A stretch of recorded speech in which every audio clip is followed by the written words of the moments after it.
Goblin. Are you ready to yap? Hey Goobs, it's Goblin. Today we have the queen of cliffhangers, someone who started as an indie author and has since turned into a global sensation. She is such an incredible resource and positive light in the bookish space, and one of my all-time favorite authors. This is Penn Cole. Hi! Hello, I'm so excited to be here. Thank you I'm for having me. So happy you're here. Please, anytime. You're welcome here anytime.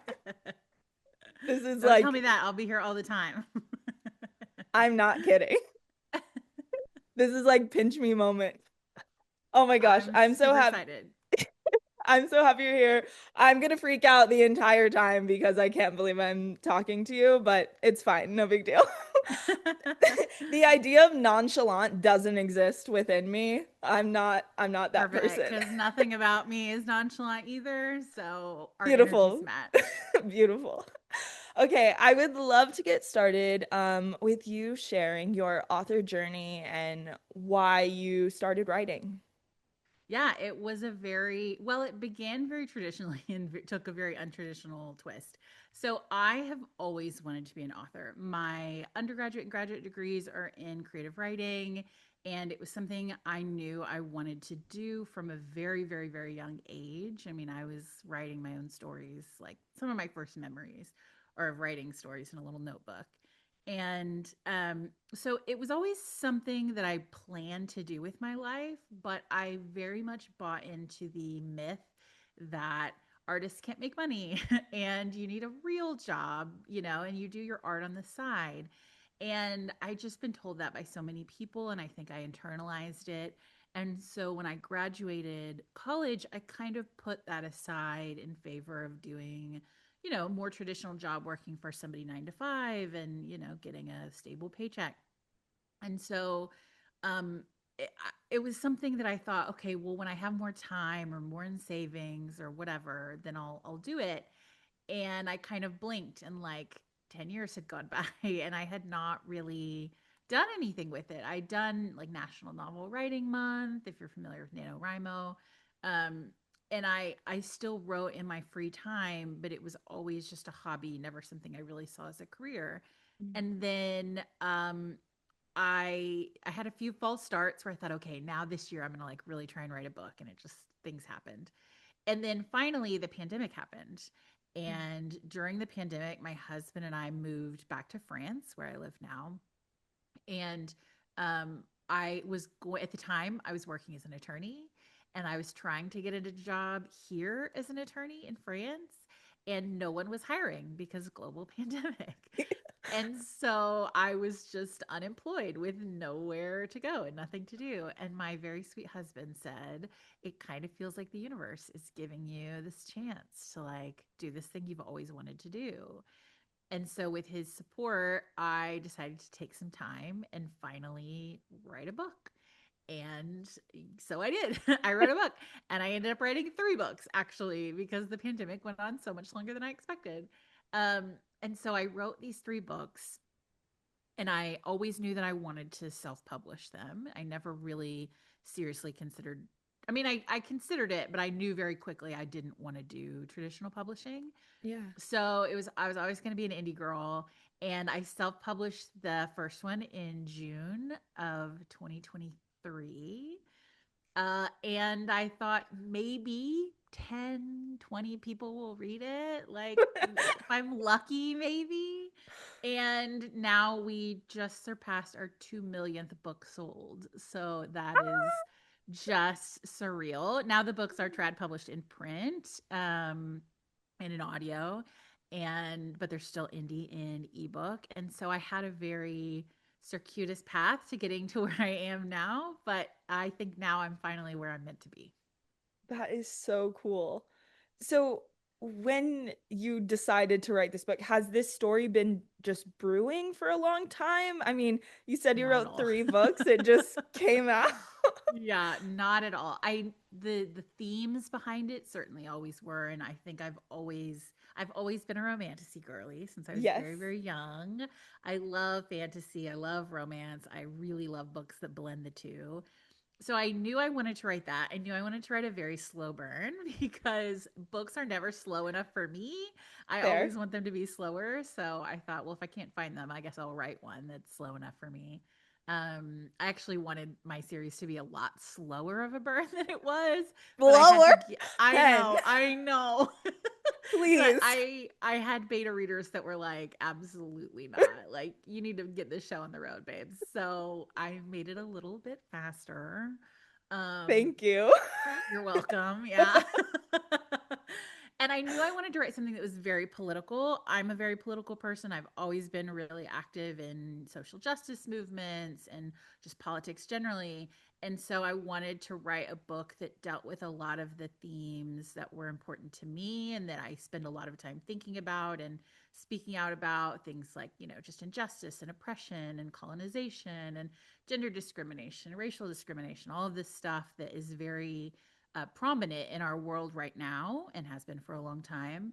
And I think one of the best things about fantasy is what a tool it can be to get people to think about those things and to really like wrap their brains around what they would do in a situation if they were being oppressed and marginalized, or if they were fighting against a tyrannical or sort of authoritarian regime, and how hopefully they can step out of the books into the real world and recognize when those things are happening around them, and sort of join the resistance against them. So those were, I also wanted people to have a good time. Like, I wanted to write something that was kind of funny and that was where you really fell in love with the characters and you kind of wanted them to be your friends. And so I thought, how can I create this a book that both does these serious things and makes people think really thoughtfully, um, but also where they have a really good time. And that is kind of the story formed around those objectives. That's so cool. I actually, a friend of mine messaged me. This was even before I had a book account. A friend messaged me and was like, "These are the books you need to read next." And I was like, "Okay, cool, whatever." I read all three of them in 3 days. Oh my gosh. Even Oh Heat? yeah, That's crazy. all three of them in 3 days. Like, That's wild. Heat alone is like weeks of reading, I feel like. okay, so the funny thing was, I finished the first one in a day, and that was probably the slowest one that I read, which is crazy. But I read the first one, and I think I finished at like 4 a.m. or something, and then like I didn't know who you were, so I went to your Instagram, and your first thing is like reading orders, like, oh, Yeah.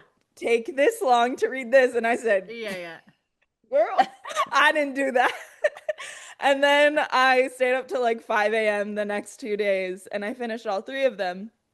And like, I don't, like, it has been my personality ever since. Like, I love the story, but I really do love how slow you made it. I really do love the character arcs. Like, everything about it was such a dream. And obviously, I could not put it down. So I think you did a great job.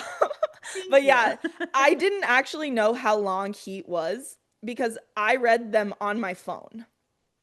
Yeah. So I know. I get tiny, that a lot where people read Heat and then they see it in bookstores and they're like, "What?" And yes. what's crazy is the bookstore, like the print edition, is so deceptive because we turn the font way down to Mm, save money on page. Well, the indie version, I had a printer maximum. Amazon only publishes books up to 776 pages, okay. and my book was way beyond that. It was like 1,400 or something. And so I had to turn the font way down. And then I had to go through it and look for all those pages where there was just like one line or one paragraph at the top and be like, okay, how can I shorten this chapter just a tiny bit to make Oh this my fit? And I mean, gosh. I was literally editing individual words out to get it within the page maximum for Amazon. That's And crazy. when I went to Atria, thankfully they don't have a page maximum, but still it costs them money for every page. So they're like, okay, how do we shorten this even more to get it down? So actually the bookstore version has been modified, not changed, Yeah. but it's deceptively smaller than the story actually is. Like, if it Okay. were the same font size as Spark, it would be like this big. It's Just massive. your book is this big. It's the same in terms of word count. It's the same length as Spark and Glow put together. Oh, wow. Yeah, That's yeah, crazy.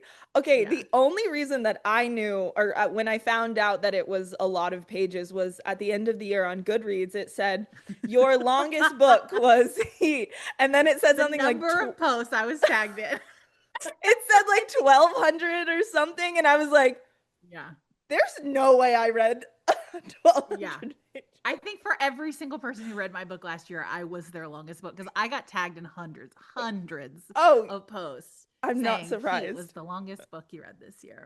Yes. I'm very proud. I'll take that mantle. No, yeah, you win because I was so confused. I mean, it's so I'm and I have the scroll Yeah, feature on my like phone Kindle, so I'm just yeah. like scrolling like it's AO3, like this Yeah. this doesn't exist in a page and then She's a long girl. you Yeah. read 1200 pages. I was like, "Huh?" Surprise. Oh my Yeah, gosh, that is so it's a fun. little girl. But for anybody who hasn't read it and is thinking like, "Oh God, what am I getting into?" It's broken up into three parts, so it actually is very manageable. I think like Yeah. you can read part one, and the parts don't end. The first two parts don't end on a cliffhanger, so like you can read it and take a pause, and that's okay. And then read part two, take a pause. I promise, it's manageable. Burn, all bets are off. Like Burn is just as long, and it's not manageable. So sorry. I'm not prepared. No. But like the audience, you don't have to be a maniac and read all three of them in 3 days. Please don't do that. That, Yeah, yeah, yeah. that is not recommended. I mean, Yeah, it the was great for me. the reading guides on my Instagram are they sort of give people an idea of like what chapters don't end with a little mini cliffhanger. And Mhm. so it's like here are the places where you can really stop and close your book and go to bed because we all know that we're like just one more chapter and then of course the next chapter has a cliffhanger so you've got to read the next chapter after that. So I get it because that's me. I'm always the one more chapter person. So Yeah. my reading guides will tell you, okay, here's a safe chapter to stop on. If you keep going, you're gonna read at least five more. So I can't help you That's very nice of you, but no, I didn't do that. I said I am not going to bed until this is done. yeah, fair. I'm the same way. So Yeah. I can't judge you. That was in that was in 2024 in March 2024. Okay. So literally like I didn't have a bookstagram, didn't have anything. I was just like, this is the what this is the thing for me. Perfect. Yeah, it was a great time. So you published 3 books, and okay, I looked at this on the line online, and I need verbal confirmation. You Yeah. published 3 in 5 months? Is that Yes. correct? So they were all pre-written. So it wasn't like I was writing that quickly. They Well, were all yeah. done, ready to go.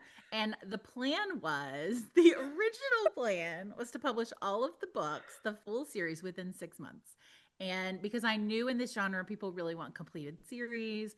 And so I said, okay, well, I want to rapid release them so I can get a completed series out as soon as possible and launch myself as a new author with this finished series and say, binge the whole thing, whatever. And I thought that would have been really good marketing. And in theory, it would have been if I had actually been able to do that. So the plan was like book one in June, book two in July, book three in September, and book four was originally going to be, I think, December or November. I can't remember. I think it was December was the original release date. And at the time, I had Burn fully plotted out and I mean down to the scene. And I thought this will take no time to write. I was not prepared. Chat, I was not ready. I had no concept of how different writing a book after publishing would be than it was before when I kind of Mm. was in a vacuum and I didn't have, you know, so many opinions on my writing and when I didn't have so many media obligations, interviews and like tours and all these different things that suddenly were taking up my time, it just was a different animal. Also, writing a final book in a series is its own beast. Like I was Yeah. not prepared for how different it would be to write a final book versus, a mid-series book. So, yes, that is correct. I published the first three books in June, July, and September of 2023 and meant to publish Burn in December. And here we are. Oh, that's fine. I just couldn't get over the fact that it was like I kept looking at the dates like I'm reading this wrong. I am reading this wrong that this came out in 5 months. I think Like people think that I like wrote them that quickly, and they're no, they were all fully finished before I published the first one. that's crazy. I Yeah. mean, I know that you wrote them prior, but still publishing 3 books in 5 months. Yeah. Holy crap. It was wild. I still, I mean, I'll die on the hill that I think it was a really great way to launch my career. But I also they had a lot of downsides. I'll just say that. Fair. A lot of Fair. downsides. Yeah. Okay, so just because we're talking about writing, what is something that keeps like you creatively fulfilled outside of writing? Ooh. I mean, right now my life doesn't exist outside of writing. That is every waking moment is my career. I think I'm just a very aesthetic person. I love anything that like looks beautiful. I had a Mm, previous career as a photographer, and so um for most of my life I have made a living out of something arts related, and I love just traveling to beautiful places, going to art exhibits. I love fashion. I love anything that is just pretty to look at. I love because it there's just so much beauty in the world, and I'm very inspired by other creators and the things that they make, and craftsmen, especially artisans who specialize in this one technique, and they do the most incredible things with their technique. My TikTok feed is like all artists who are doing really cool interesting things with like materials like glass or light or just different things. And so I think it's really neat to have people who specialize in some kind of medium and making beautiful things with that medium. And I try to make, words my medium, and to live that in my life as well in that way.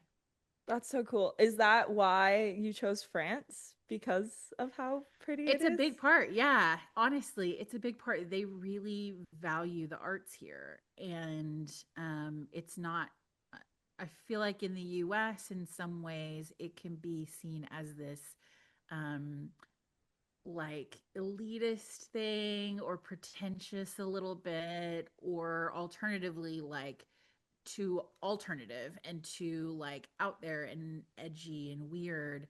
And I don't feel like it's as accepted in the mainstream. And in France, it's just part of everyday life, and it's something that is just something that everybody embraces and everybody really can value. And so I really love that about the culture of France for sure. That's so cool. And they love reading. You've never met people who love reading more than the French. Like, it's such a Really? stereotype, but you get on the metro and like all of these people have a book in front of them. They love an old, like real printed book, That's preferably a really hundred years cool. old that they got at like an estate sale or something.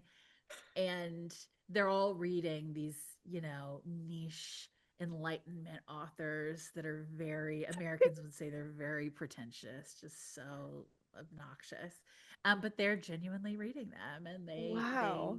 will fight about it over cigarettes and wine at dinner. It's hilarious to That's so watch. cool. I think because I live in Texas, if I Uh-huh. walked somewhere publicly in Texas and saw 10 people reading, I'd be like, what's going on? What happened? Literally. Yeah, Like, you'd think it was like a book club get together or something. Like, what? This is what's going on? I would be What's very happening? confused. I don't think Which I've is ever seen, crazy because there is a huge reader base in the US. oh, People read a lot a in the US, lot. but it's Yeah. almost like it's hidden, like it's a thing that people kind of keep quiet about rather than Yeah. share. And I feel like that's changing, and I'm really happy about that. Yeah. I was talking to a friend recently about this, but the idea of like reading used to be like a thing, a one person thing, right? It was just something you Mhm. did at home or something you did as a hobby. But I think with Bookstagram and just how that has skyrocketed, it's become much more of a community thing, which I don't Definitely. think like a lot of people thought reading could ever be a community thing.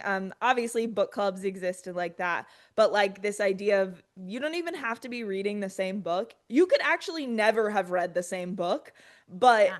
reading has created this incredible community that is just, it's so much fun.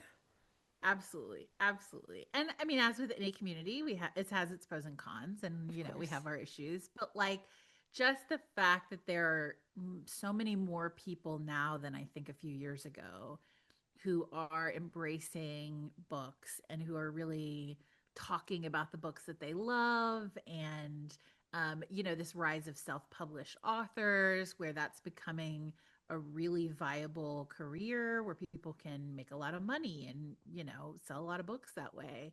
It's just opening the doors of the industry up to so many people that maybe didn't feel embraced by it before, and I just love to see that.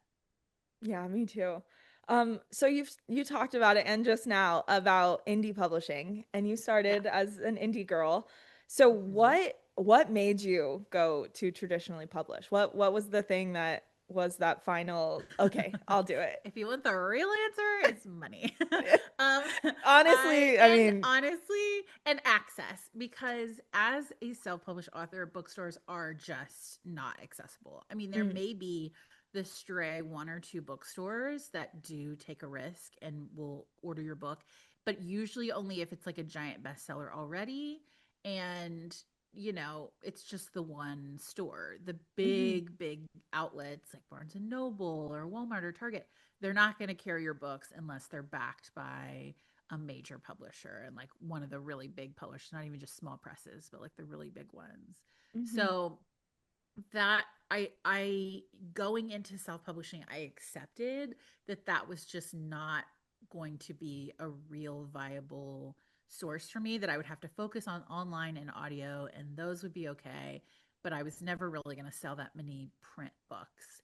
And I was okay with that. And I would still be okay with that. Like the print even now is the smallest percentage of any format that I have.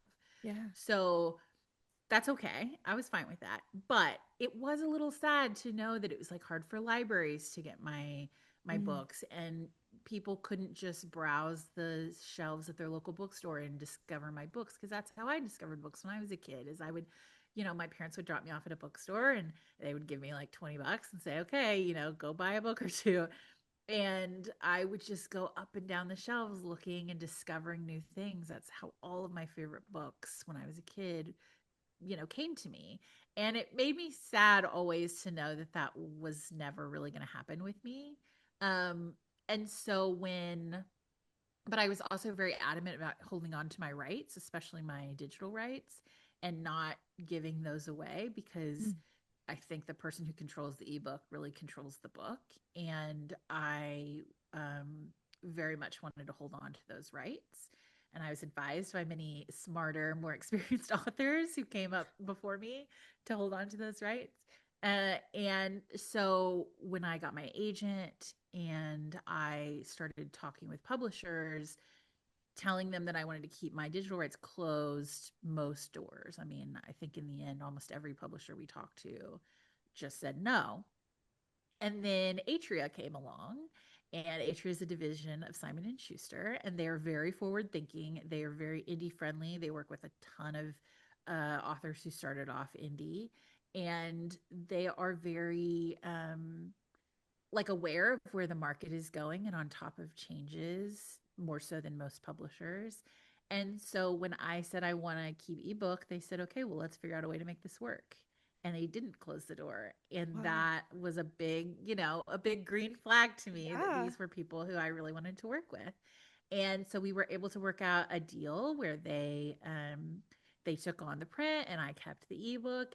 And that deal, print also is just really, on top of being hard to get into bookstores, you also make almost no money as an indie author on print. So at the time, I think I was making like maybe 80 cents to a Yeah. dollar on per book as an indie, because Ingram, the company that does print for indies, is just like not the best. Let's Yeah. just leave it at that. And so with Atria, immediately that was going to go up like 4 to 5x. Wow. And so now I make 450 off of every book I sell. So that was kind of a no-brainer because even if I sold the exact same number amount of books, even if I sold fewer books, I would make more Right. money. So it was honestly a lot of it was just the money aspect, but also Yeah. being able to get into bookstores, libraries, all of that stuff that you can really only do if you're connected with a traditional publisher. That's really interesting. Yeah, I have a lot of indie author friends. Like majority of Yeah. my friends are indie authors, and the amount of money that they tell me they make on print is always the most insane thing It's wild. on the entire planet. It's worse Yeah. in audio, if you can imagine, or it's getting worse. Audio used to be Really? relatively lucrative, but now because of the rise of streaming, these all you can listen plans and Spotify, I mean, I'm making 60 cents now on audiobooks because of the rise Oh of my all of that. I gosh. know. So it's, and musicians have been saying this for years that streaming is can be really rough on them. They're making Yeah. pennies per listen, and it's starting to happen now to audiobooks, which is unfortunate to see. Wow. I mean, is there a solution to that? Is it to go to like, It's hard because the other yeah. side of that is that it is that's opening doors to people to make books more affordable, which is obviously a positive thing. And Mm, if I wasn't in Kindle Unlimited, I don't think I would be where I am now. Like there's no way right. that many people would have taken a chance on me as an unknown author if I they couldn't try it for free to them through Right. Kindle Unlimited. And so I made so much more money on Kindle Unlimited than I would have not in it because of that. So I think that there are some pros to weigh against the cons, and I just think every author has to decide for themselves kind of what they're willing to trade to be accessible to people, and that's not like a moral judgment on anyone either way, Yeah. but it is a business decision you have to make of like how much am I, because it's easy to say, well, this art is worth a lot of money, like I worked hard on it, I put in Yeah. months or years of work, and I want to get a fair price for it.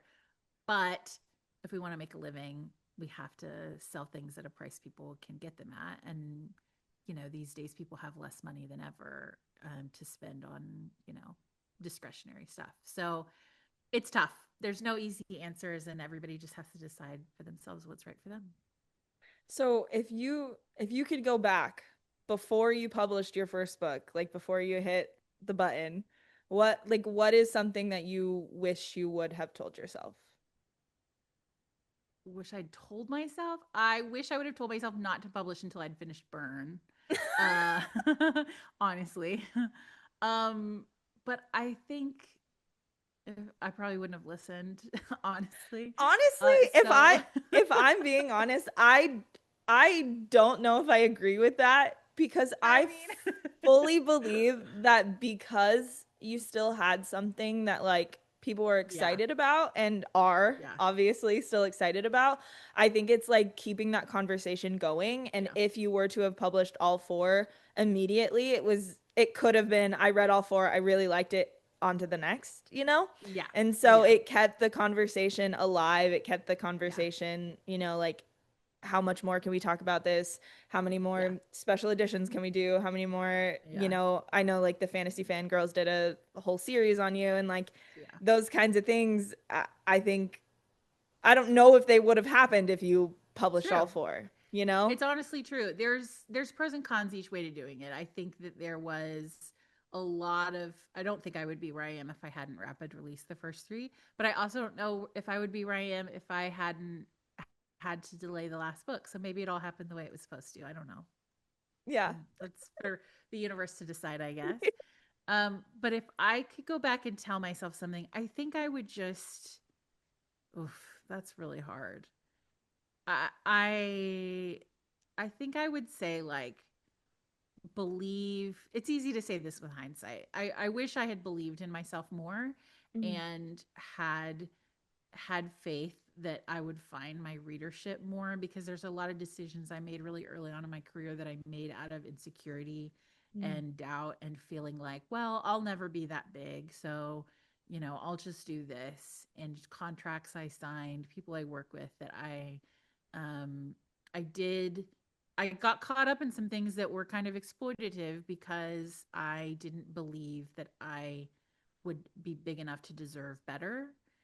And now, even if my books hadn't blown up, even if I was still like a struggling indie author, I still wish that I had like not done those things and had believed in myself more.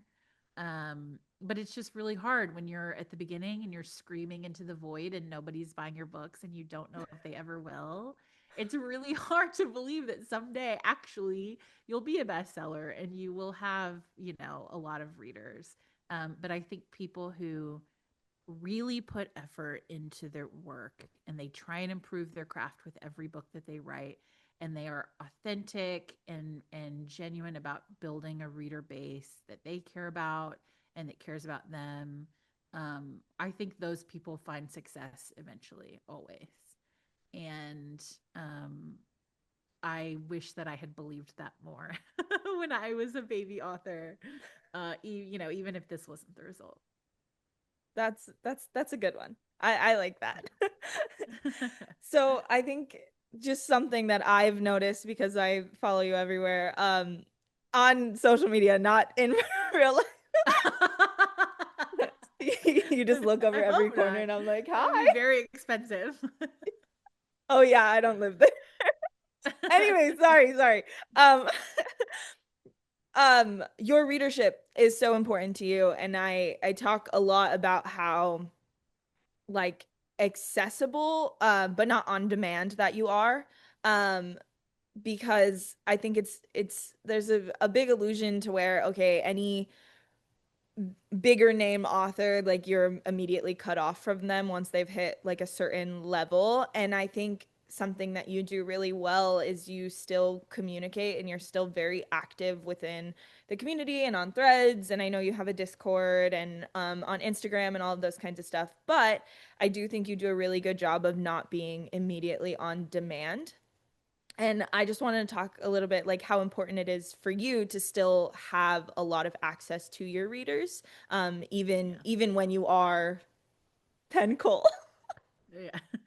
If I had my way, I would clone myself, and like one clone of me would just be sitting there answering everyone's DMs and everyone's messages and living in my Discord, because that to me is one of the most fun parts of the job. I love that. I love reader interactions and chatting with people in DMs and my Discord. It's so much fun, but it is so time consuming, and it does really take me away from writing. And so the last year especially, but the last 2 years have been a lot of growing pains in finding a good balance and kind of the pendulum swinging back and forth of like how accessible I will make myself. Um, Early on in my career, I needed to be that accessible for sure because I was literally winning over readers one at a time. Mm. Um, and as that grew, and as I started to build a team around me of people who believed in me and believed in my books, and then they started recruiting readers for me, and it became more of a community thing as opposed to a me thing. That allowed me to sort of breathe a bit and sort of have some free time back again, which was lovely and wonderful. Um, and then I was able to also hire a team of PAs to really help me, and they can go through and they shield me from a lot of the negative stuff, which is really helpful. And they're also able to answer really simple questions that people have, just basic stuff. And that way I could focus on just talking to people on a human level and, just engaging with people who are fans of the series or the characters. Um, and that also has been a real blessing to have them helping out with that. But it also helps, I think, that I do enjoy that because a lot of authors, frankly, don't. Being a writer, it has a disproportionate number of people who like being alone and don't really love interacting with people, which, let's be honest, is very relatable. So I feel like I'm privileged in being somebody who is very extroverted, and I love that stuff, and it refills my cup as opposed to draining me, socially. Um, so that Yeah, I love doing it, and I wish I could do that full time, but unfortunately, I do have to write books also. So, Unfortunately, yeah. alas. Yes, exactly. Oh my gosh, that's so funny though that you were saying you're an extrovert. I was talking to a few people recently and they were like, it's really hard to find an author who is also an extrovert. And I Yeah. talk about my friend Gretchen all the you know Gretchen Oh yeah. Palafox? Oh yeah. Okay. Absolutely. Yeah. Love her. She is my Yes. everything. But she is a 100% extrovert. And Mhm. every time like we're in public together, I'm like, you go talk to them. Like I will be back here. Because it's really funny, like online, I think I present myself very extroverted, and like on this podcast and all of those things, I It's present easy to do it very online, right? Because you're really so just talking easy. to silence, sort of. Yes.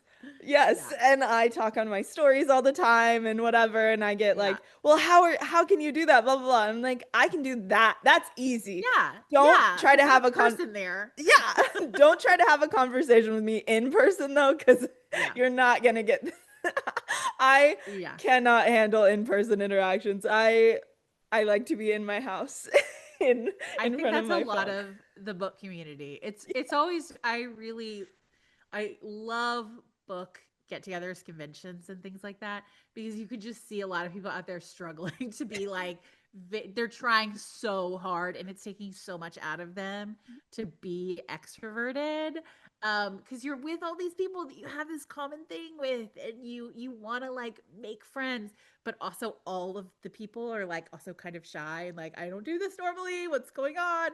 And it's just kind of nice to be in a room with a lot of people that are going through the same anxiety that you are. Yes, And so we all get it. Like you don't have to be embarrassed because literally every person around you is every in the single exact one. same headspace. Yeah.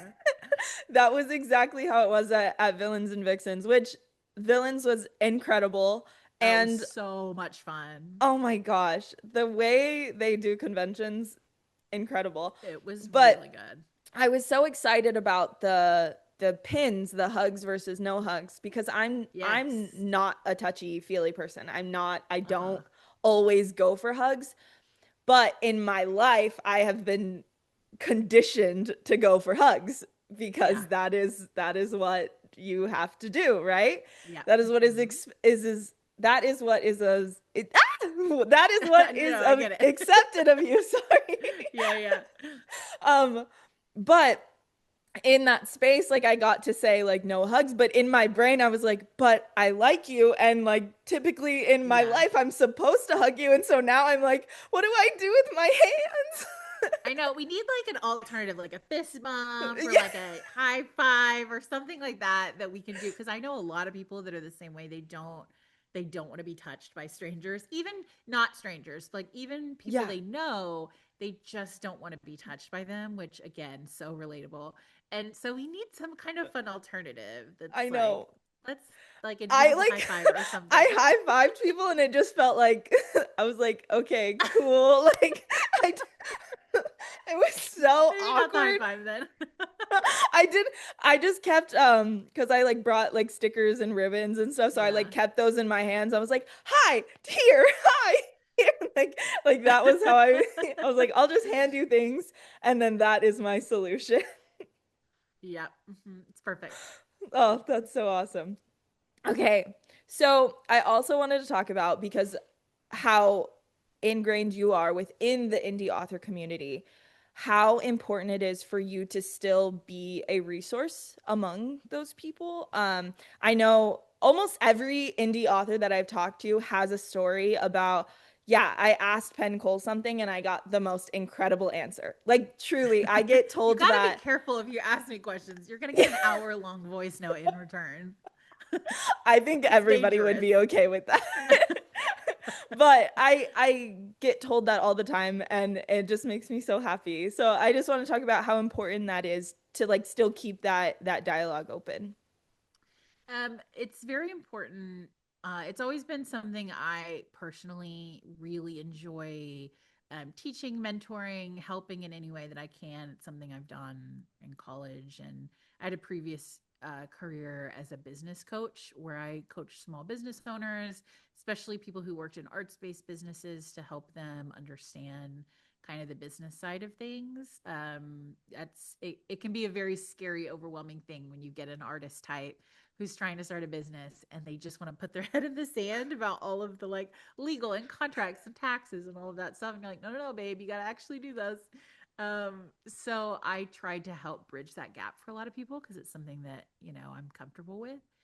And moving into the author space, there's again a lot of the same things where you get people who write the most incredible books but don't know how to run their business, or they get really overwhelmed by marketing or contracts or agents. All when publishers start getting involved, all of that stuff can be really scary and overwhelming. So for me, being an attorney and being a business coach, I like thrive on that stuff. I love the business side, which is part of why I self-publish. And I know that that makes me unusual. And so I try and do what I can to help other people see, okay, it's not that scary, I promise. Like it's very manageable, and here are the things that you need to know, and break stuff down to make it really accessible.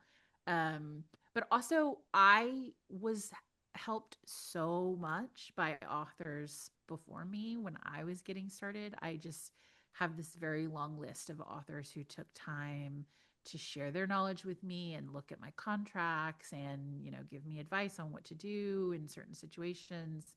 That saved me from a lot of bad decisions. And I feel an obligation to really pay that forward and be that for other people as well. It's, of course, extremely important that everyone understands that every path is different and there's no right way. There may be a few wrong ways, but there's no like one right way to publish a book, and that what works for one person might not work for another, or if you have different priorities or goals or resources, you might need to take a different path than someone else. So for me, the best thing to do is to learn from as many different people as you can, and then cherry pick from each of them to put together a path that works for you. And that's exactly what I did when I was getting started. And so I hope that I can be one of those people that people can kind of cherry pick little things from my path and implement them to help on their path.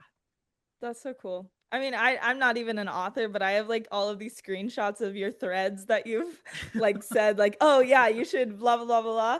And Yeah. I'm like, okay, well, that's not pertinent to me, but I'm keeping that information.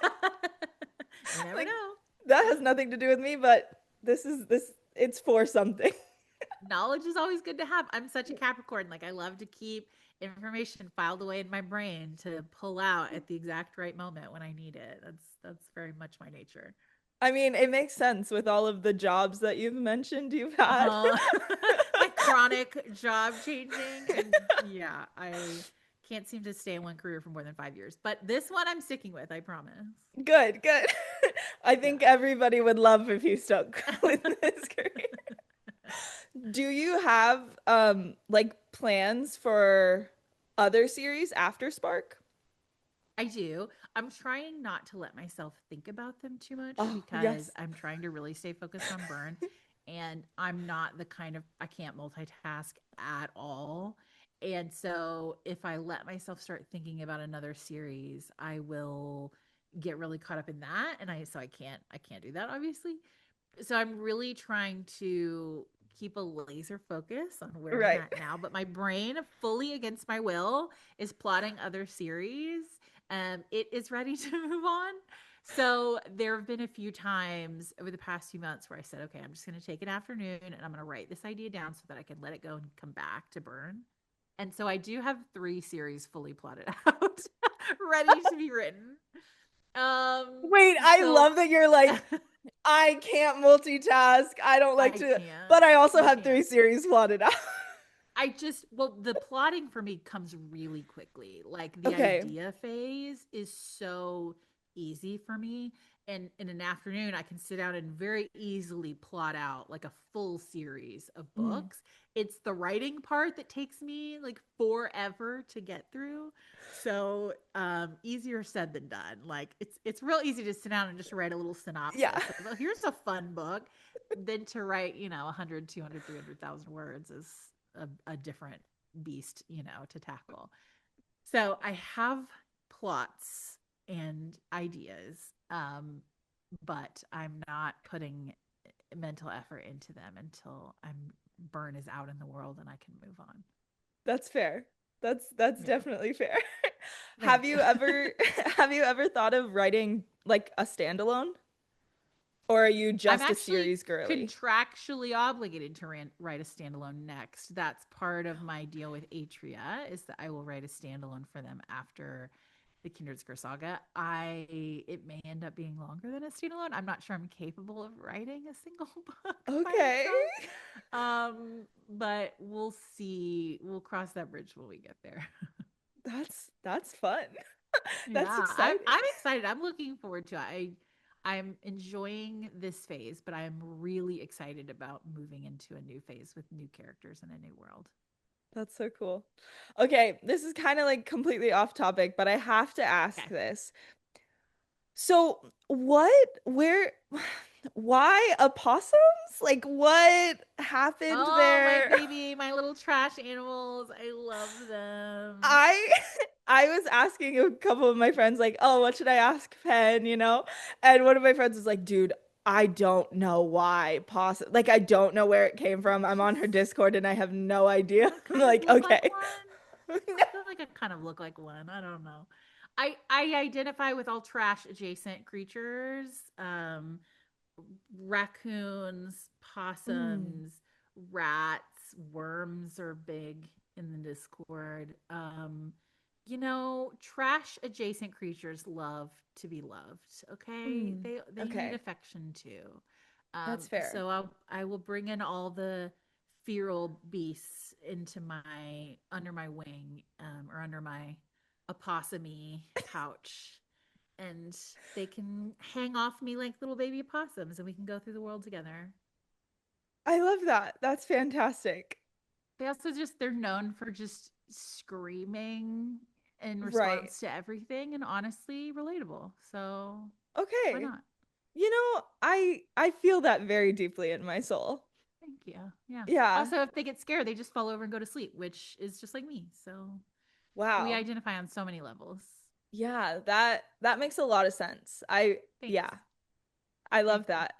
That's how I feel about goblins and how like they're known for being just like chaos. Like I Yeah. feel like yeah, they fit very well. Okay. So, I have to tell you a very funny story. okay. In my Instagram bio, I don't think it says it anymore because I ran out of word count, but it used to say, oh no, it didn't say Chaos Goblin. It said Chaos Demon. Same Mm, general concept, right? yeah. And I had someone message me one time when people ask what's the most unhinged DM you ever got. It might be this one. Someone messaged me one time and asked, "Are you a real demon?" Because I see it in your bio, and that's just not something I want to support. Wait, wait, Yeah. wait. Yes. Yes. Are you a real demon? Yeah. Yeah. Yeah. They said, I'm a believer and I don't want to support demons. I don't want to support anything demonic. Are you a real demon? And I said, it's just like a saying. It's just a joke. And she said, oh, thank God. I would never want to support anything. I would never want to support a demon. And I let her know that I'm just a possum, not a demon. So, yeah. What? So, are you a real goblin? Yes. This is Oh no. The story is out. Truth story. revealed. Yeah, Yeah. the story's out. Unfortunately, I actually am. Yeah. You have to be careful. People take you literally these days, like very literal. That is the funniest thing ever. I What know. It was what very sweet. She response? came in very like, I mean, I feel like a lot of people would just say, if they believe that, would just say, "Oh, I'm blocking her. I'm not speaking to her." And she was like, Yeah. "Just checking. Are you a J- demon?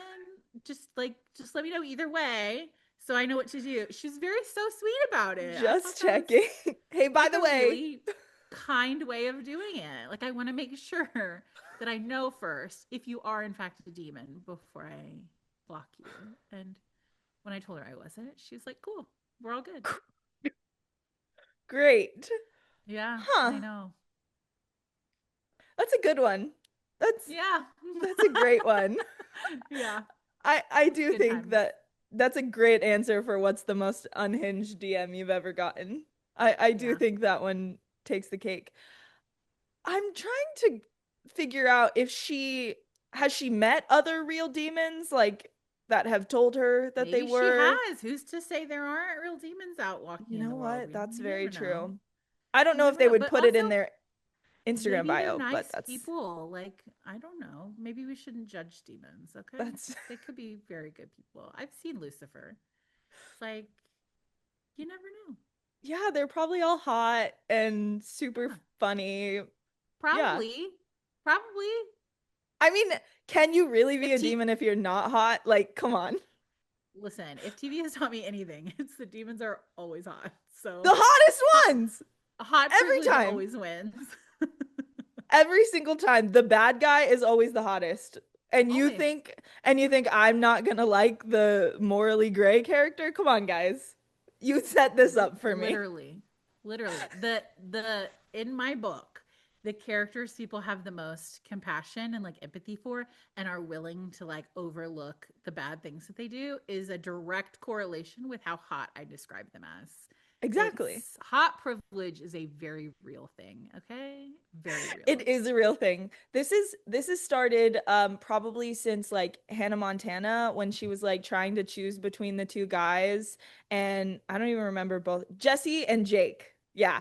And Jesse was way hotter, but he was like the bad boy. And Uh-huh. then you were So supposed to immediately we all wanted him. yes, and then she Yeah. picks Jake and you're like, "What are we doing? Yeah. What are we doing? Mhm. What are you doing? Yeah, What no. do you have eyes? Come on. Come on." Yeah. Yeah. Yeah. We've Mhm. been programmed to like the bad guy It's true. since birth. It's not our fault. It's society, No, okay?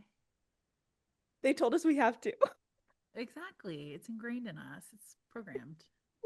Not my fault. I Okay. can't be blamed for it. No, literally. What am I supposed to do? You literally gave me the blueprint. Literally. Like, It's it's out of your my fault, hands. not mine. Hmm. Okay, it has been a dream chatting with you. Are you ready to do our Goblin's favorites? I'm so ready. Yay!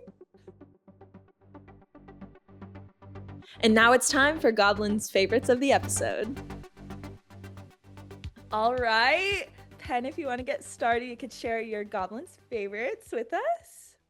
Mine is very timely because it just hit #1 on the New York Times yesterday, Oh, and I know what we it are is.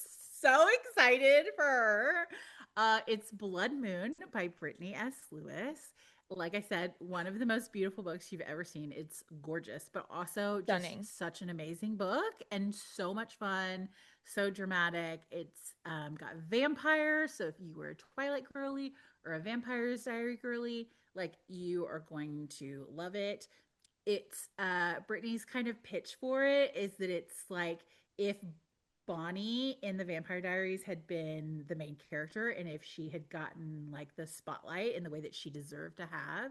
And so it's kind of Vampire Diaries vibes, but it's a little bit different of a take, really diverse, really romantic and dramatic, amazing, sort of dark, paranormal vibes. It's just the most fun book, and I highly recommend it.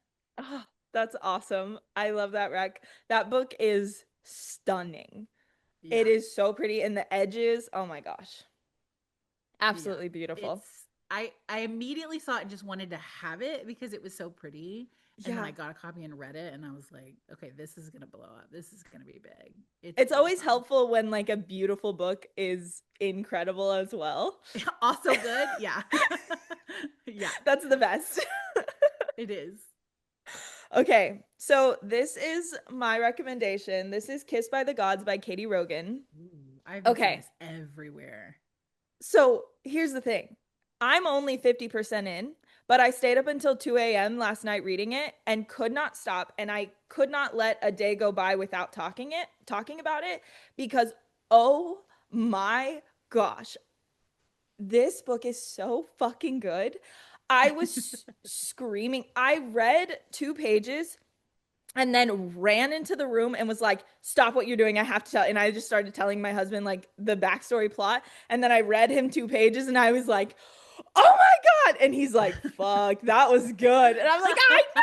And I'm just like screaming, like running around. I like sent her videos of me like, what are you doing to me? It's so good. Highly, highly recommend. Again, I have no clue how it ends. I've been told I'm going to be distraught, so can't wait for that. Yay! Clearly, Love that. yeah, I love that. I know I didn't talk about this before, but I am the biggest cliffhanger girly on the entire planet, and I know you are too.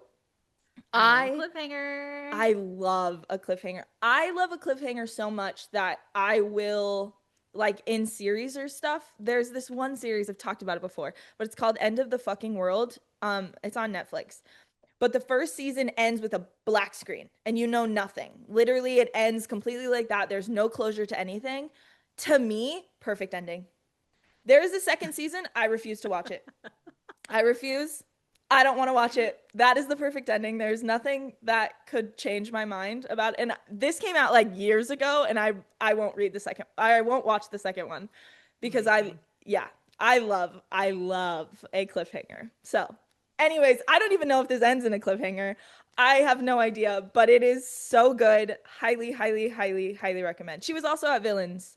Yeah, I was gonna say I recognize the name. Yeah, she's great. Amazing. And she's also cool one cover of the too. I love. I know, it's so cool. And the dust jacket, or not dust jacket, hard case. Is that what it's called? Naked. Well, if you can say naked cover, but Yeah. All the time. Ooh, that's cool. It's I so love character cool. art on a case. Oh, so cool. Yeah. It's my favorite. And she's just an angel, which helps because she's like one of the nicest humans on the planet. Love to see that. Yeah. Okay. Now I would like to give you time to talk about anything you're working on, or I mean, if we don't know what you're working on. Right now all I'm working on is Burn. I just finished up my last US tour of the year. I will have a couple of events in other parts of the world this year. I will be at I think it's called Fantasia in Naples, Italy, coming up soon, as well as a couple of events we have not yet announced in France that are really fun. I have an event in December with Stasha Stark in London that I'm really, really excited about. So going to be heavy in the Europe side for the remainder of the year. And next year I will just wait and see. I'm actually hoping to do a really big tour with a ton of events around Burn's release. So that will be really, really fun once we can get that announced and in place. Yay. That's so exciting. Can you tell us when anything about Burn's release? Well, I am the cliffhanger queen, and so I do love to just leave everybody on a cliffhanger. But since it's you, and since we're such good friends, and you are my nepo baby, I guess I'll go ahead and let you in on the secret that Burn of the Everflame will be released on. Oh my God! I'm so glad to finally tell someone. That's crazy. Oh my God. Wow, a Goblin exclusive. I can't. This is crazy. I mean, clearly you had to tell your nepo baby first. Like, I don't know. Of course. Obviously. Like, I gotta be Allie out somehow, right? I need to see her so I can show her what you wrote in my book. Like, you're gonna start a war between us, and we've never met, and you're gonna be the reason that we have beef online. Correct. Great. That's my legacy. Hi. I'm gonna be like, what do you have to say about this? Oh my gosh, that's so fun. It has been amazing talking to you. I'm so glad you're here. I'm so glad you're on the podcast. Yeah, an absolute dream. Thank you so much for having me. I've been looking forward as well, and it was so much fun. Yay. Well, I hope you have a great day. I hope you guys have a great day, and we'll see you later. Bye. Hey Goobs, today's supporter shout out is Books Vane Reads. She does the most incredible author services, and you all need to go to her Instagram to check her out. Okay, love you. Bye.